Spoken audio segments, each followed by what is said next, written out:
Hi everyone, this is David Kent and I look forward to seeing you at the FSMTA Convention June 25th through the 29th at the Orlando SeaWorld. I have a few tips here not only for you but also to pass on to your clients about seatbelt safety. In the meantime, watch the videos, enjoy, pass on the tips, and I look forward to seeing you at the FSMTA Convention at the Orlando SeaWorld June 25th through the 29th. I look forward to seeing you soon. Hi everyone, it's David Kent with Kent Health Systems, and we're just going to take a few moments to talk about some of the tips that we can pass on to our patients for the many hours that they spend inside of their vehicles, how they can be safe, ergonomically set correctly, and take care of themselves between treatments. As you can see, anytime we're in a vehicle, it's important how we have the steering wheel set. For example, we want to make sure that we have a full 12 inches between our body and the steering wheel. Of course, we want to make sure that we're sitting properly on our ischial tuberosities, and we're going to take a look at that here in just a moment. Also, the position of the seat belt is very important, how it's positioned on our patients. As well as ourselves, whether we're just in a taxi cab moving from the airport somewhere, or we're crossing a parking lot from one end to another between stores, possibly just driving around town or driving across the country. At all times, it's very important that we are positioned correctly. These airbags open at a very fast rate. It's very important we don't have food in our mouth. We don't expect an accident to happen, but if we're eating food and that airbag opens and somebody hits us, it can be life-threatening. Also, our distance away is very important. If we're sitting up very close and that airbag opens, again, it's opening up at hundreds of miles an hour.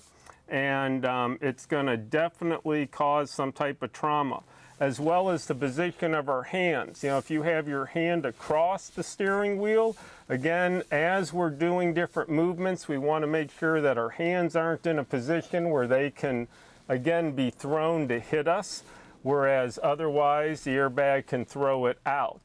So let's take a look at some of the position. First, we're going to start and talk about the seatbelt. Of course, we're positioned in a manner where we discussed we have a good distance between the steering wheel and our body. We want to make sure that our body is held in place properly. During a vehicle, this is really just one of the laws of physics. For every action, there's an equal and opposite reaction.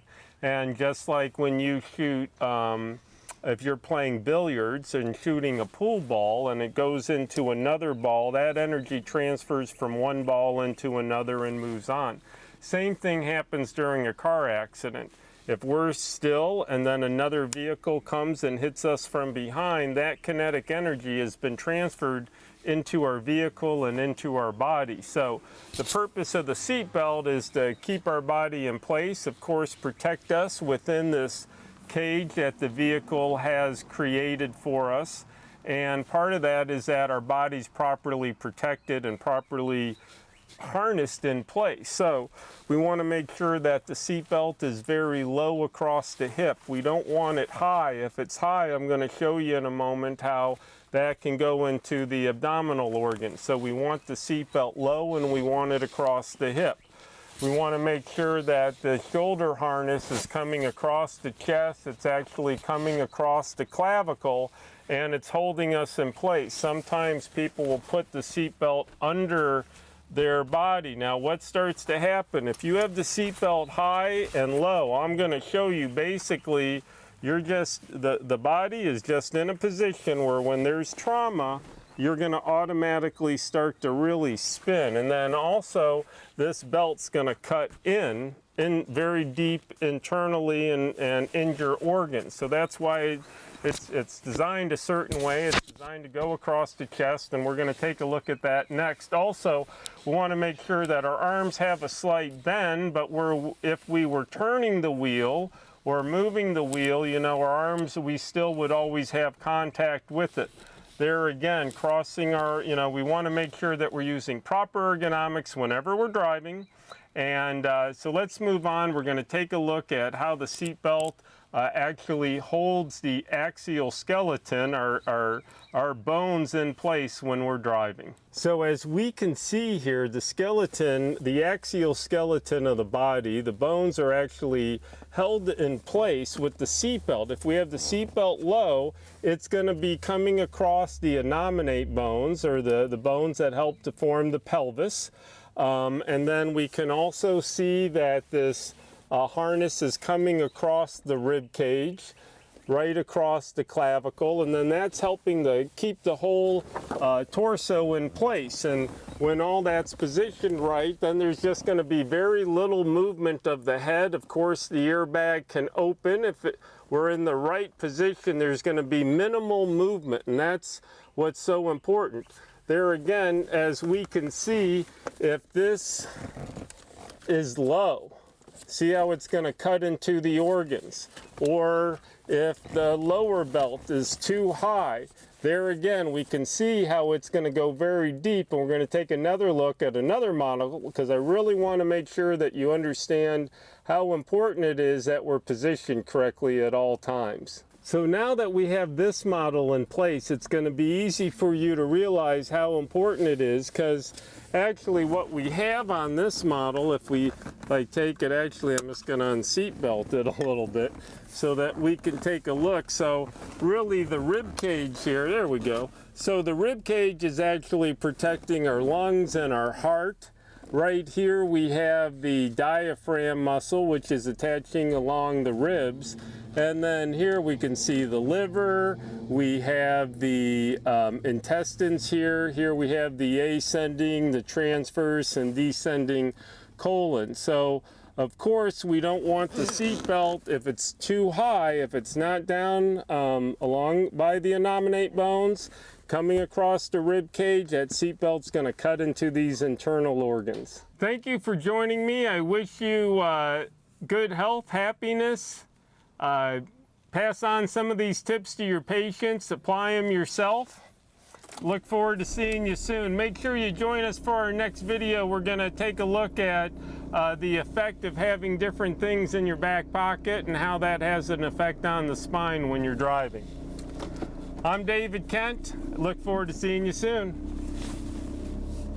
It's going to take a moment to discuss the importance of our ergonomics, or the position of our body when we're driving in a car. Actually, anytime we're seated, whether we're at a desk, working at a computer, eating, enjoying friends, driving. But driving especially is what I really want to talk about here. So we just got done talking about seatbelt positions, and now I just want to talk about that when there are different things underneath our hips or in our back pocket. Some people use different types of containers that when that's underneath the pelvis like this, it starts to throw the body off. Now, sometimes we need to perform a procedure called a walletectomy. I actually had someone, this is their actual wallet. So this is about 1 inch thick. And just if we stop and look at the body, so our two innominate bones along with the sacrum form the pelvis. And that is designed to be a base or a structure for our spine. Now, if we take something like a wallet and we put it in our back pocket and put it underneath our ischial tuberosity, as you can see, we've started to create an angle in the spine. Now, there's something called the righting reflex. Just like if you touch something hot, there's a reflex that causes your hand to pull away. You step on something sharp and you'll lift your foot. Well, you start to get positioned off balance, and there's even a reflex that tries to get that corrected, the righting reflex. So as that gets implemented, basically the body's going to start to create different distortions to get the eyes level with the horizon. So it's very important that what I would recommend is that you actually take a wallet or anything you have in your back pocket and put it in the front pocket. It's going to allow the pelvis to sit on its base the way it's designed, and then it's going to help reduce the possibility of any type of back pain or any type of spasming in the future.